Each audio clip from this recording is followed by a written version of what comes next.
if the Federal Reserve spent 12 years, 14 years creating an economy built on a foundation of basically free money, what happened during that 12, 14-year time period when money was free?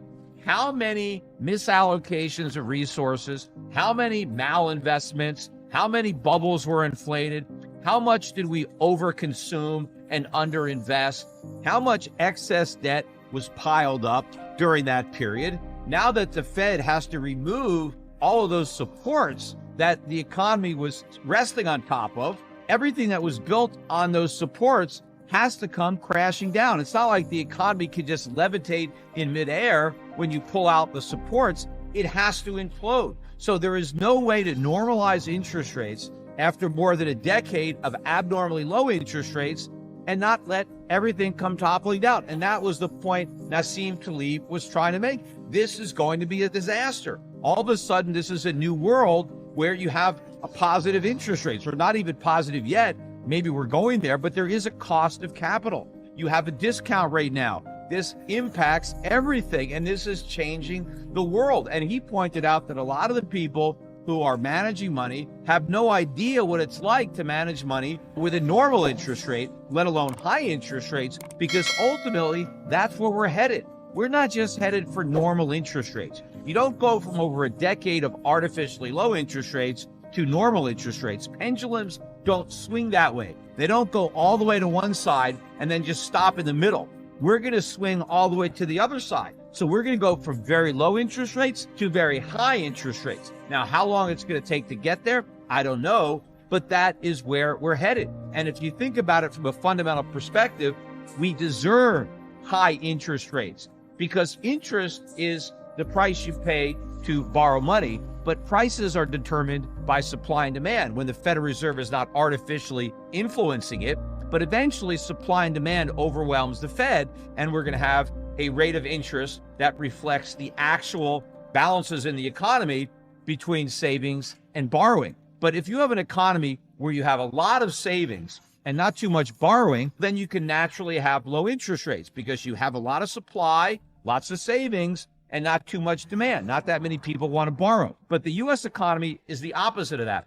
Nobody wants to save, and everybody is trying to borrow. So we have hardly any supply. We've got lots of demand. So the price to borrow should be higher. And of course, the more debt you have, the riskier you are as a borrower, which means lenders have to charge a higher premium, especially for the U.S. government, which is loaded up with debt. It's a much risky borrower now than it's ever been, yet it's gotten away with extremely low interest rates. Everybody still believes that the Fed is going to get inflation back down to 2% very quickly. It's just going to work a little harder to achieve that goal, but everybody believes they're going to get there, and that's why bond yields are so low. And in fact, there's a lot of stocks that are going to go bankrupt. A lot of household names are going to go bankrupt because a lot of household name companies still lose money. They operate in the red. Now, that wasn't a problem when money was free and they can issue stock and they can take the proceeds from selling stock and use that to pay their workers or pay their rent or other operating expenses. But those days are coming to an end. And so a lot of these companies that never should have come into existence will no longer be in existence. They are going to go bankrupt and their shareholders are going to lose everything. Once the economy really starts to buckle, the Fed is going to turn. I'm confident that the only reason Powell is talking so tough on fighting inflation is that he's still delusional enough to believe that he could do it without destroying the economy. Is he willing to put the economy in a mild recession where unemployment tweaks up a little bit? Sure, why not? That would be getting out of Dodge with barely a scratch. So yes, he's willing to do that. But is he willing to create a worse financial crisis than 2008? Is he willing to put the economy in the equivalent of a depression, a great recession worse than the one we had in 2008? Of course not. He has zero tolerance for that, but he doesn't expect that. And neither does anybody else. No, it's amazing. Every time I hear somebody talking about the U.S. economy going into recession, conceding that we'll probably go into a recession, ignoring the fact that we're already in one. We've already had 2 quarters of negative GDP, so technically we're in a recession, but some people are ignoring that and they think, well, we're probably going to have a recession. But everybody says with a high degree of confidence, by the way, that the recession is going to be short and shallow. How do they know that?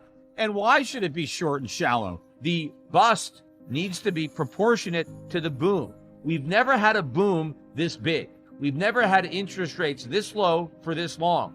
We never had an economy more screwed up than the one we have right now. We've never had bigger asset bubbles, bigger debt bubbles, more misallocations of capital and resources. So we have more mistakes that we need to fix now than ever before. So how are we going to do that with a short, shallow recession? We're not. It's going to be a massive recession. And again, the Fed has no stomach for that. And that's why the Fed is going to pivot. But the problem is when they do pivot, it's not going to be like the pivot from 2020 because they're going to be pivoting when inflation is still well above 2%. It'll probably still be well above 4% or 5% or 6%, wherever. We're still going to have very high inflation. And again, that's why all these people who are buying the long end of the curve on the bond market, like the Jeff Gundlachs, the reason they're doing that is because they're betting on a pivot. Well, they're right. We're going to get a pivot, but they're going to lose their wagers because when the Fed pivots, the long end of the bond curve is going to get killed. And the reason is that right now the long end is being supported by the perception that the Fed is going to succeed in reducing inflation back down below 2%. But if they have to pivot when inflation is well above 2%, and then they have to go back to highly inflationary monetary policy, more money printing, more QE, slashing interest rates, inflation is going to take off, and that's going to kill the bond market. Bonds are going to get obliterated when the Fed pivots. Maybe not the immediate reaction, maybe the knee-jerk reaction could be a rally, but that rally will be very short-lived. And by the way, the Fed's balance sheet expanded by $10.4 billion. We're still looking at an $8.833 trillion balance sheet. The balance sheet has barely shrunk.